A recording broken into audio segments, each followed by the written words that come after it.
storyteller for tonight. Andrea Cooke, sorry, I said her name wrong, rude. Andrea Cooke is mother of 8 and a doctoral candidate in the Marriage and Family Therapy Program at Antioch University in Keene, right? In New Hampshire.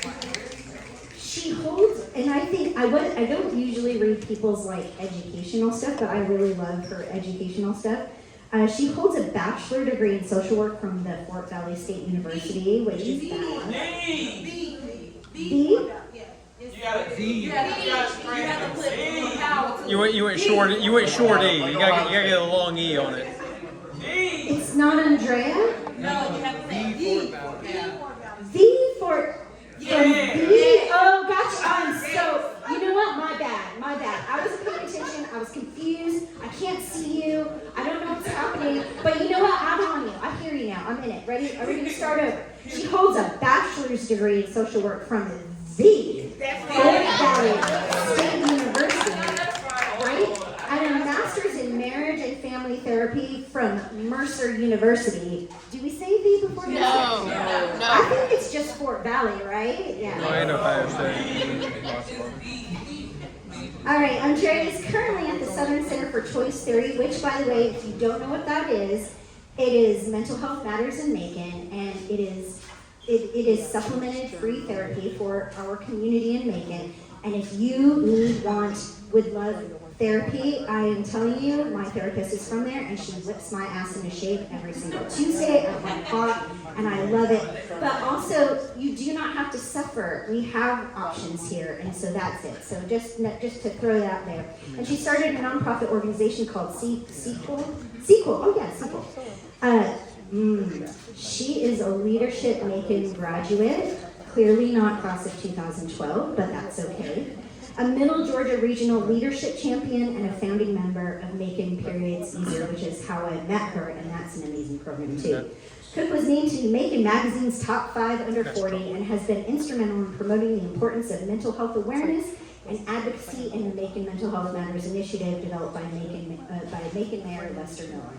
But we all know the women do the hard work.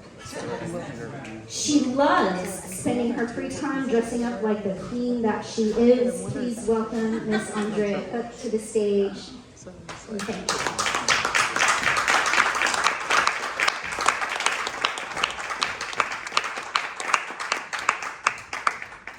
So I got new glasses, and even though I'm short, I'm just a little bit taller than Corin.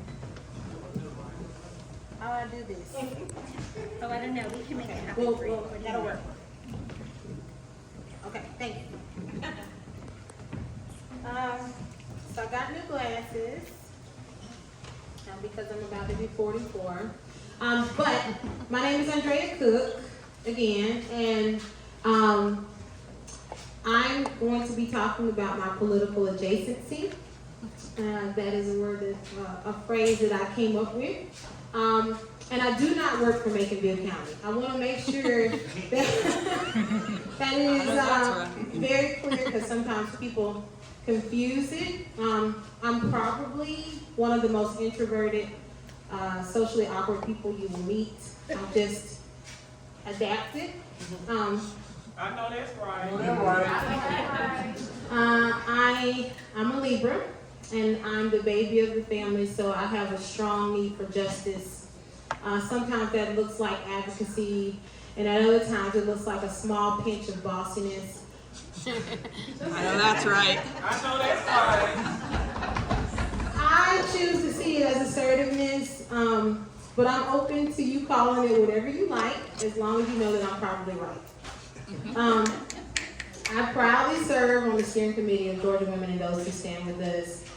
We are a socially active group of women who try to address issues. We are not partisan in any way, so if you want to join us, let me know. But it has helped to shape me into somebody who has learned to take no shit, and I really don't. But I love you to death, but I don't really take a whole lot of mess. We recently put on several political forums, and each and every one of them was an absolute labor of love. It was hard to manage, but it was needed. We firmly believe that candidates deserve an opportunity to address the public, but we also believe that the community deserves an opportunity to question the people who say they want to serve us. But being politically adjacent means sometimes you get in the ring instead of grabbing the ring. Nobody tells you that. Nobody gives you any kind of heads up about what it's like. There are the interesting perspectives about why somebody like me gets an invite to a certain place, and how I'm able to do this and that when I am actively mothering 8 kids. It's a whole lot of noise. And I don't think that men get asked the same questions. How you can, how you can move through community and the work that you do while parenting effectively. And if any of you have had the pleasure of meeting my kids, you probably would maybe believe that it's possible. There are some perks to being involved in local politics, but it's mostly an interesting twist on some version of fun. I don't know that I have a lot of fun in the work that I get to do publicly. I do have a lot of fun. I laugh a lot, but it's not as easy as it may seem, and it's not as fun as it seems. But I firmly believe that it's difficult to advocate for yourself and others if you don't have the correct information. So at one point, I had a beautiful label on the seat that I always sit in commission. It was really, Just call me out. it was a beautiful, beautiful label. And then one day somebody tore it off. And we know who it was. But but regardless of that person taking the label off the seat, I sit in that seat almost every Tuesday. And not because I'm invited or asked to be there, but because I believe in order to advocate for people, I have to know what's happening. And you can't always know that from reading, and you can't always know that from watching it online. Plus, I want people to know that if you say and or do something, or you make promises, then we're going to hold you accountable, and I'll be at the front of the line to do that. I know that's right. So, I've always been an advocate for others, but before 2019, I was passive and completely okay with being a supporting character in my own life. In February of 2019, my nephew and Maisha's baby passed away in a car accident. They were best friends. And I learned at that moment that none of us know the day, the hour, or the minute. So I decided that day I could no longer put off being actionable. I did not know how much time I had, but I knew I had to make a difference. So in the lovely words of so many Facebookers, I was everywhere. Which I don't like, by the way, because I'm not everywhere. I know that's right. The unfortunate thing about diverting your attention is that it means that sometimes you lose interest in other things. Some things lose their luster. For 15 years, my identity was wrapped up in being somebody's wife and the mother of 8 amazing kids. Little did I know that my love for community would be the indirect cause of my pending divorce, and it is not a bad thing. Let me say that it is not a bad thing. But honestly, y'all know that that's not the direct reason why I was forced into single parenthood. But being a single mother was the very last thing I ever wanted to be.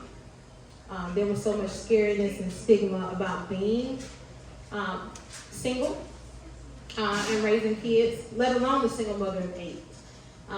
How people question your level of intelligence, they question how you manage, how you do it. I mean, there's so many questions around, and all really people have to do is ask me. I'm pretty much an open book. I'll tell you how I do it. We'll get there.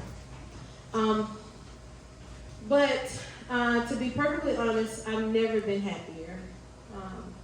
I've never parented better than I have now, and I've never looked better on the other side of the